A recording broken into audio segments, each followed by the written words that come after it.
ഫുട്ബോളിൻ്റെ പുതിയ അപ്ഡേറ്റ്സുമായി വീണ്ടും soccer talk എത്തുന്നു.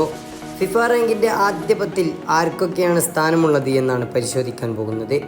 അതിലെത്ര പേർക്ക് സ്ഥാനക്കയറ്റം കിട്ടി, എത്ര പേർ അടിയിലോട്ട് ഇറങ്ങി, ആരൊക്കെയാണ് അതേ നിലയിൽ നിൽക്കുന്നത് എല്ലാം നമുക്ക് പരിശോധിക്കാം. 10ാം സ്ഥാനത്തുള്ള ഇറ്റലി പഴയ അപ്ഡേറ്റിലും ഇതേ സ്ഥാനത്ത് തന്നെയായിരുന്നു. 9ാം സ്ഥാനത്തുള്ളത് കൊളംബിയയാണ്. അൺബീറ്റൻ കുതിപ്പിലായിരുന്നു കൊളംബിയ. എന്നാൽ കോപ്പ അമേരിക്കയുടെ ഫൈനലിൽ അർജന്റീനയോട് തോറ്റ് ആ കുതിപ്പങ്ങ് അവസാനിച്ചു. പഴയ അപ്ഡേറ്റിൽ അവർ 12ാം സ്ഥാനത്തായിരുന്നു. ഇപ്പോൾ 9ലേക്ക് കുതിച്ചിരിക്കുകയാണ് കൊളംബിയ. 8ാം സ്ഥാനത്ത് സാക്ഷാൽ ക്രിസ്ത്യാനോ റൊണാൾഡോ നയിക്കുന്ന പോർച്ചുഗലാണ്. യൂറോ കപ്പിലെ ദയനീയാവസ്ഥ പോർച്ചുഗലിനെ താഴേക്കിട്ടു. പഴയ അപ്ഡേറ്റിൽ 6ാം സ്ഥാനത്തായിരുന്നു പോർച്ചുഗൽ. നെതർലാൻഡിന് മാറ്റങ്ങളൊന്നുമില്ല, അവർ എയിൽ തന്നെ തുടരുന്നു.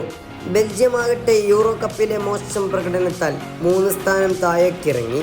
3ാം സ്ഥാനത്തുള്ളവർ ഇപ്പോൾ 6ാം സ്ഥാനത്താണ്. 5ാം സ്ഥാനത്ത് ബ്രസീലാണ്. 4ലുള്ള ബ്രസീലാണ് ഇപ്പോൾ 5ൽ നിൽക്കുന്നത്. കൊപ്പയിലെ മോശം പ്രകടനം ബ്രസീലിനെ താഴേക്കിട്ടു. 4ാം സ്ഥാനത്തുള്ളത് ഇപ്പോൾ ഇംഗ്ലണ്ടാണ്. യൂറോ കപ്പിലെ റണ്ണേഴ്സാണ് അവർ. 5ാം സ്ഥാനത്തായിരുന്നു ഇംഗ്ലണ്ട്. എന്നാൽ യൂറോ കപ്പിലെ മുന്നോട്ടുള്ള നീക്കം തന്നെയായിരുന്നു ഇംഗ്ലണ്ടിൻ്റെ ഒരു സ്ഥാനക്കയറ്റം. പക്ഷേ ഫൈനലിൽ കാലിടറി.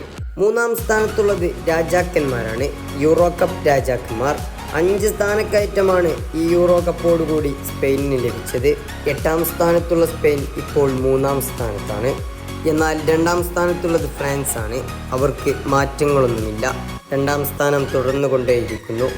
എന്നാൽ 1ാം സ്ഥാനത്തേക്ക് പോകുമ്പോൾ ലോക ചാമ്പ്യന്മാരും കോപ്പ അമേരിക്ക ചാമ്പ്യന്മാരുമായ അർജന്റീനയാണ്. അവരെ വെല്ലാൻ ഇന്ന് ഫുട്ബോൾ ലോകത്ത് ആരുമില്ല എന്ന് തന്നെ പറയാം. അവസാനം കളിച്ച ടൂർണമെൻറ്റുകളിലെല്ലാം കിരീടം ചൂടിയാണ് അവരുടെ വരവ്.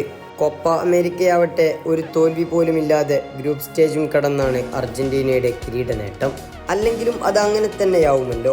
കാരണം മറ്റൊന്നുമല്ല, അവരുടെ നായകൻ ലിയോണൽ മെസ്സി എന്ന ലോക ഫുട്ബോളിൻ്റെ രാജാവാണ്. പിന്നെ പരിശീലകൻ ലയണൽ സ്കലോണിയുടെ തന്ത്രങ്ങളും. അതെ, 1ാം സ്ഥാനക്കാരെ എല്ലായിടത്തും അർജന്റീനയാണുള്ളത്. ഫുട്ബോളിൻ്റെ പുതിയ അപ്ഡേറ്റ്സുമായി സോക്കർ ടോക്ക് വീണ്ടും എത്തും.